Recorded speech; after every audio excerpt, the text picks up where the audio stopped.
Some measurable price declines this summer for most U.S. ag products, but that's not the case with some commodities. We've got the results of the USDA's latest price report. And talks crucial to U.S. ag trade are wrapping up in Hawaii. We will have the latest in the important Trans-Pacific Partnership discussions. I retired here about 20 years ago, and I've been farming since then. And some of Tennessee's top farmers are recognized every year at the Tennessee State University Small Farm Expo. Meet the man who is being honored with the title of 2015 State of Tennessee Farmer of the Year.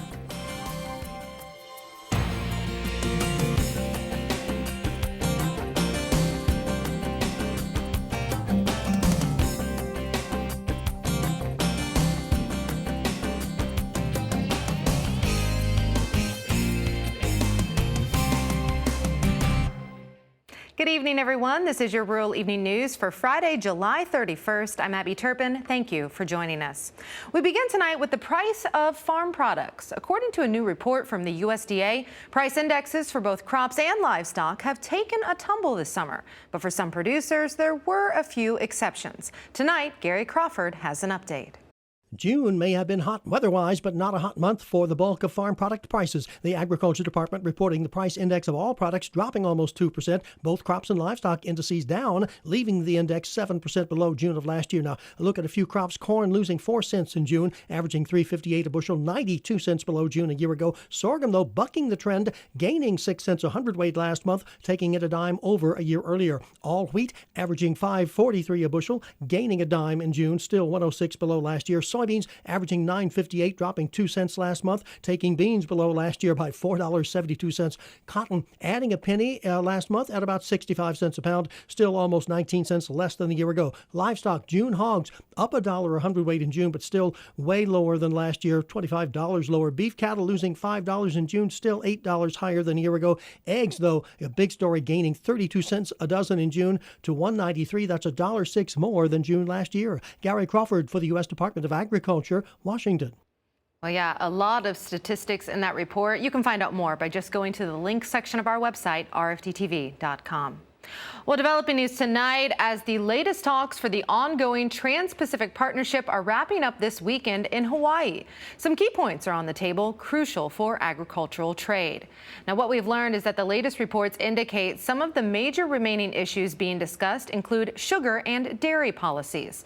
The partnership agreement is intended to cut tariffs and set common ground on various issues, including environmental standards and intellectual property. The USDA says dairy, livestock, fruit, vegetables, and processed food products exported from the U.S. are the big winners so far as the talks wrap up.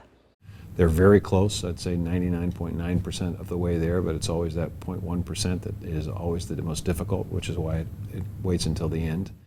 Leaders from 12 different nations are involved in the important TPP discussions. We will bring you the latest on that outcome Monday on your Market Day report. Well, Dow Chemical has entered into the discussions regarding the possible merger of Monsanto and Syngenta. Earlier, Dow officials said that they would be interested in purchasing Syngenta's seed business. RFD-TV posed that question to Dr. Robert Fraley of Monsanto, who told us that there will still be lots of choices for the American farmer and rancher and for competition in the marketplace.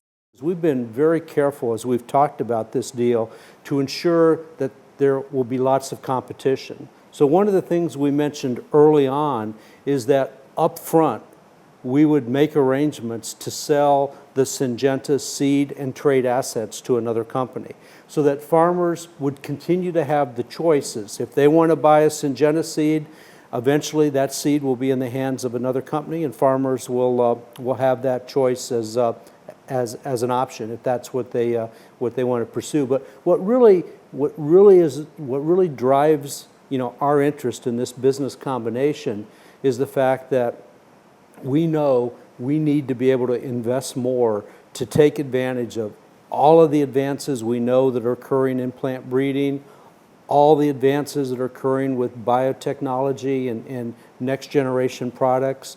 You look at the science that's now opening up the studies of soil health and the microbes in the soil, and then the data science tools are going to make us even better in terms of helping farmers with decisions and using all that information to farm smarter and more precisely. And chemistry has a big role there. And so bringing in that chemical capability, integrating those solutions will allow us to develop new products that will help farmers everywhere. And that's Dr. Robert Fraley with Monsanto. Syngenta has so far declined all offers for a Monsanto buyout or a merger. Of course, we will continue to keep you posted on this developing story. Well, in Iowa, a group of farmers are suing a local utilities board, saying that they are not going to give up their land without a fight. They are opposing plans to put a crude oil pipeline more than 1,000 miles across the state.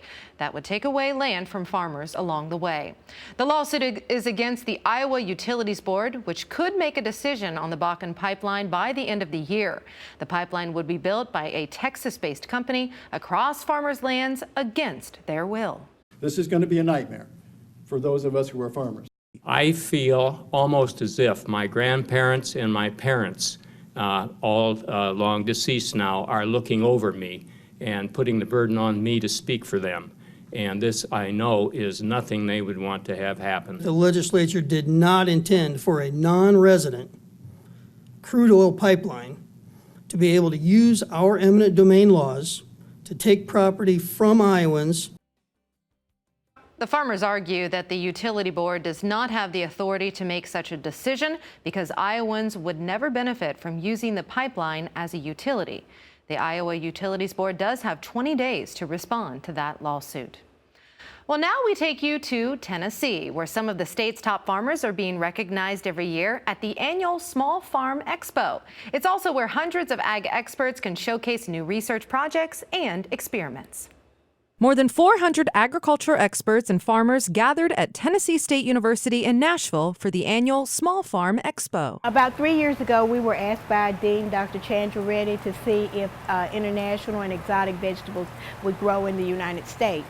Assistant Professor of Horticulture Arvazina Clardy is experimenting with bitter melon. She's trying to grow them all year round in this greenhouse. They all have health properties for obesity, for high blood pressure, and for diabetes, and anti-inflammatory. So it would be good if you could get them like normally summer fruits, but the idea, if you're going to look at it on a health benefit, it would be good to have them all year round. Among new research projects at this year's Expo is an effort to promote pigeon pea production for limited resource farmers of Tennessee as a food, forage, and soil improving crop. The room was packed for a beekeeping workshop, while others enjoyed farm demonstrations and tours. The Dean of TSU College of Agriculture, Human and Natural Sciences, Dr. Chandra Reddy, says Tennessee State University's roots are changing the landscape in farming. Agriculture is a big part of Tennessee economy. And then particularly if you look at the small farms, they make up about 90% of the Tennessee agriculture. We want to bring in all the small farms and recognize those people who are doing an outstanding job in terms of following the best practices, and so that we can showcase their practices as role models. The state's top 4 farmers are recognized at the Expo. I sell pork, lamb, and goat. Kenneth Drennan owns an all-natural, farm-raised, USDA-inspected beef and pork farm in Ashland City, Tennessee. I was raised on a farm as a child, and was on the farm until I joined the Navy. And then I was a firefighter for my career. I retired here about 20 years ago, and I've been farming since then. Drennan took home high honors as the 2015 State of Tennessee Farmer of the Year. His wife and daughters were by his side as agriculture experts and the next generation of farmers celebrated his hard work and dedication to agriculture. And this year marks the 11th annual anniversary of the Expo. 50 extension agents from across the state unveiled exhibits showcasing the impact of their activities throughout the state of Tennessee. Well, fair season has taken off in full force, and so has the summer heat. What 4-H members and other livestock exhibitors are doing to keep their animals comfortable in dangerous temperatures. Well, Abby, some ranchers and farmers are going to have to deal with dangerous temperatures this weekend. Plus, I'll show you where severe weather and flash flooding could be an issue in our first weekend of August. All the details just ahead. You might want to come here because it's really fun and you get to learn about cows, even if you're not a country kid. Plus, kids, cows, and camp. We're going to drop in on a special summer program where kids are getting a jump on careers in the dairy industry.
Summertime and county fairs are two terms that go hand in hand. Thousands of people are gathering across the country this month with their prized livestock, and fair organizers are reminding exhibitors to keep their animals cool and hydrated in the humid conditions. Hosing off the animals, keeping them out of the sun, and providing plenty of water and fans will help prevent overheating. And as we do ease into the weekend, the heat will be dangerous across much of the country, and also parts of the Midwest could be in line for severe weather. Meteorologist Joe King joins us now with more. Abby, let's show you where the slight risk of severe weather sits tomorrow, and that's going to be through parts of the Midwest. Slight risk of thunderstorms stretching into a good part of Iowa and even through southern Minnesota if you're in through western Illinois and in through the southwestern part of Wisconsin. We could see some afternoon strong thunderstorms. Again, this is for your Saturday.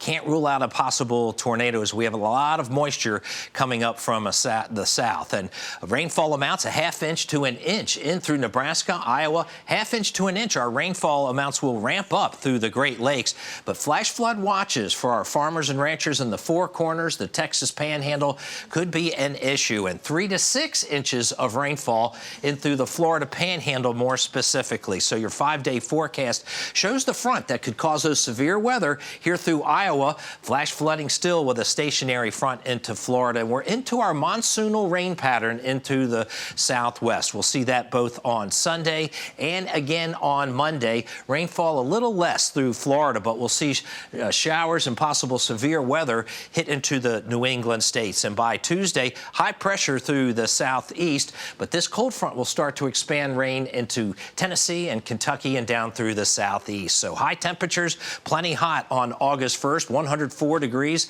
in Pasco, Washington, mid-90s through the heartland. But look at that, mid to low 80s up through the upper Mississippi Valley. We'll see that same exact pattern on Sunday. Very warm temperatures through the center of the country. But even on Monday, we're going to start to see some cooler temperatures, low 80s, and even on Tuesday, high temperatures, mid-70s in through the upper Mississippi Valley and the Great Lakes, but still very hot, close to 100 degrees down by the Gulf Coast. Abby? All right, Joe, thank you very much. Well, rodeo runs in this winning family, and Alyssa Lockhart is following in her family's footsteps. Tonight, we're learning a little bit more about the high school senior in Western Sports Roundup. And Abby, we had some really wacky trade in the grain markets in just the last 10 minutes of the trading session. We'll see how everything finished up the week right after this.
Market data brought to you in part by CME Group. Well, welcome back to Rural Evening News. I'm Marlon Bowling. As I mentioned, we had a wild finish in the grain trade as the market chopped around on both sides of unchanged in the last 10 minutes of trade on the corn. Here is how we finished. On the corn markets, we had the December new crop corn down 2 cents at 3.81 3/4. It started firmer on the day, tailed off into the mid-session, rallied, went higher with 10 minutes to go, and then closed 2 lower. Go figure. Now on the soybeans, we were lower all day long. New crop November down 10.5 cents at 9.39 We heard that China canceled 200,000 tons of U.S. soybean purchases. In the wheat, well, we had Chicago December wheat down 1/2 cent on the close at 5.03 3/4. Kansas City wheat had December actually closing unchanged at 5.10 3/4. On the Minneapolis spring wheat market, we had December there down 2 3/4 at 5.41 after the wheat tour there pegged a possible record production this year in the Dakotas and in Minnesota. And as we look at the cotton market, well, a sharply lower U.S. dollar helped that market out. We had December up 66 points. It finished at 64.21. And now let's turn our attention to Frank Lesh. He is with Future Path Trading, located in Chicago, and he's right there at the trading floor. All right, Frank, as we look back at Friday's market activity, you were telling me as we were getting ready for the segment here that there was a lot of profit taking before the end of the month. Is that right? Yeah, there's certainly that. We've also had, traders being forced out of the market. It's in agriculture prices. We gave back all of that rally. One of the problems with that is we sort of priced ourselves too far away from the export business that's out there, and everyone in the world was a lot cheaper than we are. So we had to come down to some more realistic prices to do some business. And everybody's going to be looking forward to the numbers Monday afternoon, right? Yeah, no doubt about that. We're all waiting to see what these numbers are going to look like. As always, we wait for the next report. All right. Well, Frank, thanks as always. Appreciate that. Frank Lesh, he is with Future Path Trading, located in Chicago. Thank you. And now a quick review on our live cattle. We had the August up $1.22, December though down 17 at 147.95. On the feeders, well, we had the nearby August up 25, all the deferreds lower. October was down 20 cents at 206.40. Interesting development, we had basically unchanged beef cutout values, but the cow cutout values were over $3.50 lower on the day. That's a measure of the demand for hamburger, for example. And basically it was catching up with the losses in the beef cutouts recently. Then on the lean hogs, here's how we finished. Well, on the lean hog trade, we had the October contract down an even $2 at 63.70 on slackening cash hog trade out there in the country. Abby? All right, Market Senator Marlon Bowling, as always, thank you very much for everything. You bet. Well, swimming and sporting events are typical fare at summer camps, but some kids in Missouri are instead learning important lessons about the dairy industry. We'll drop in on Dairy Cow Camp when we come back. And two-time world saddle bronc champion Cody Wright's talking about some of the best stock in the business. And tonight in Western Sports Roundup, we are finding out about the National Finals rodeo quality stock from Powder River Rodeo Company. And right now, let's take a look at how the most widely held ag stocks performed today.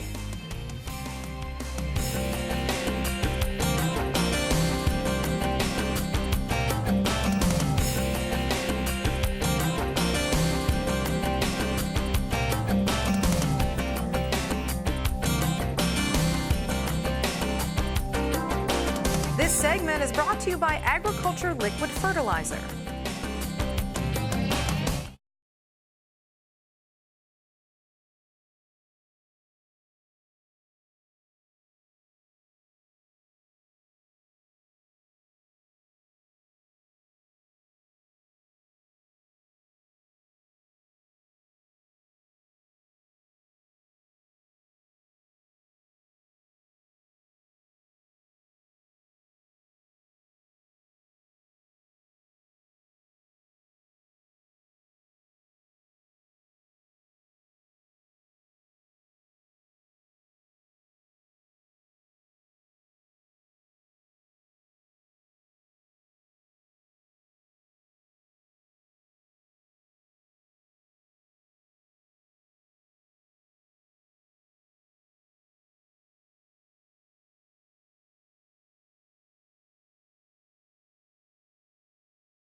As summer winds down, many kids will have fond memories of summer camp, but thousands of 4-Hers across our country are having a different type of summer camp experience down on the farm. In Missouri, a special 4-H camp is being used as a training ground for tomorrow's dairy producers. John Lamb reports. As many Missouri dairy farmers near retirement, the industry looks to avoid a shortage of producers. A recent study by University of Missouri researchers offers a roadmap for industry revitalization, which includes the development of a new generation of farmers. Actually, those eyes aren't near as refined as ours. Right? MU Extension's 4-H Dairy Cow Camp points interested youth toward a career in the dairy industry.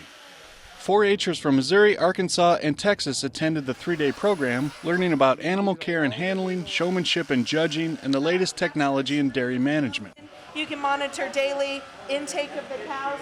4-H Youth Development Specialist Carla Deaver says the camp strengthens the state's youth dairy network.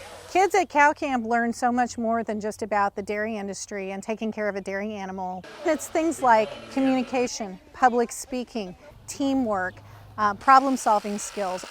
This camp has actually made me better in showmanship because I'm actually going to compete on the national level in dairy cow handling for my state. The Missouri legislature also passed the Missouri Dairy Revitalization Act of 2015, which in part will fund scholarships for students who make a commitment to work in Missouri's agriculture industry. The attendees of Dairy Cow Camp are already getting a jump on their futures. You might want to come here because it's really fun and you get to learn about cows even if you're not a country kid. It's very difficult to get involved in the dairy industry as a young person. We need to do all we can as MU Extension to help dairy farmers figure out how is the best way to transfer that operation from one generation to the next. From the University of Missouri, I'm John Lamb for RFD-TV News. Well, the Missouri 4-H Cows Camp is not the first of its kind. If you would like to find out more or actually find a 4-H camp near you, just go to the link section of our website, RFD-TV.com. Well, turning to sports now, a teenager from South Dakota is in the spotlight for her recent championship title, and we will send it over to Kayla Zadell for the story. This athlete was honored with a prestigious title that she's been working for all year. Thanks for joining me tonight on Western Sports Weekly. I'm Kayla Zadell. Amy Wilson has the night off. Winning runs in the Lockhart family, and that's why Alyssa Lockhart's our Athlete of the Week. A senior from Ulrich, South Dakota is making a name for herself. I do barrels, poles, breakaway, and goats. Go Alyssa! They were each in go round number 1. Alyssa Lockhart's love for rodeo shows. From pole bending to barrel racing, she's made this ride her full-time job. Just gotten more and more competitive and just started to love the sport more, and now it's basically taken over our lives, and that's all we do. And high school rodeos and amateur rodeos and 4-H rodeos, and had to quit track in the springtime, both me and my brother, to be able to do it, and that's all we do anymore. Her drive and desire comes from within. This all-around cowgirl just earned the top spot at the National Little Britches Rodeo Finals in Pueblo, Colorado. Lockhart came home as a world champion with the saddle and a belt buckle, winning the title of Senior Girl Barrel Racing Champion. I always have trouble in the first go, but barrels went really well and goats went really well, and I was able to make short go in both of them, and it was amazing to be able to do as well as I have because I've never done that well there before. Winning and the love for the sport runs in the family. Less than 24 hours later, Alyssa's mother, Lisa Lockhart, the leader for the 2015 World Championship, earned her first Cheyenne Barrel Racing Championship with a total time of 52.54 seconds. Alyssa says her dad, Grady, and mom, Lisa, participated in rodeo growing up and is glad they got her and her brother involved. It's great. She helps so much, and sometimes it's tough because she's not at home as much as we'd like her to be, but we still like her to go and do, and since she's doing as well as she has been, of course she needs to go. This all-around cowgirl doesn't let anything get in her way, traveling 40 miles one way just to attend high school. Her determination and love for rodeo will continue as she competes and prepares to ride off to college.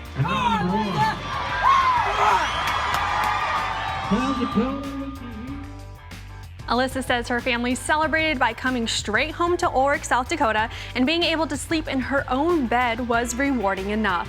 Well, the Wind River PRCA Roundup Rodeo featured some top athletes this past week, as well as some top animal athletes. You're all right. You're all right. You're all right. Whoa, whoa, whoa, whoa, whoa, whoa. Take a deep breath, buddy. Oh, buddy. Powder River Rodeo Company supplied the stock for the event and prides itself on taking care of its animals and giving athletes the riding contest they're looking for.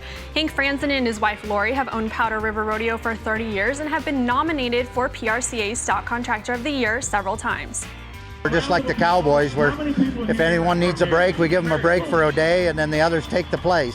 We usually keep about 150 horses is what we have at the ranch ready to rodeo here in the heavy fair months. When them Cowboys enter, like 18 guys here, they should have a chance at 5 or 6 NFR horses. Powder River Rodeo Company is based in Riverton, Wyoming. Thanks for joining me tonight on Western Sports Roundup. Have a great weekend. Back to you, Abby. All right, Kayla, thank you very much. And Joe will have one more check of our weekend forecast right after this.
Our best chance at severe weather on August 1st is going to be right through the heart of Iowa. Rainfall amounts will also be reflected in that, about a ½ inch to an inch right through the Corn Belt. But flash flood watches from the Four Corners, look at that, 3 to 6 inches through the Florida Panhandle. Significant rain and hot temperatures, 104 to the Pacific Northwest, mid-90s through the heartland. Cooler temperatures through the Great Lakes both Saturday and Sunday with highs only in the mid-80s. Very nice, but very hot down to the Gulf Coast. All right, and finally tonight, we do love seeing your favorite videos and pictures on our viewer showcase. And Brandon from Columbus, Ohio, sent us a video of his 4-year-old daughter named Ayla. She has a form of cerebral palsy and participates in horse therapy to develop her motor skills. She does love her instructors, he says, and also her horse at Field of Dream Therapy Farm. And don't forget, we do want to see your favorite pictures and videos. Just email those to newsdesk@rfdtv.com. Great video there indeed. Very inspiring. Perfect way to end our show on a Friday evening. We certainly hope you have a great weekend. Thank you for joining us, and we'll see you back here on Monday.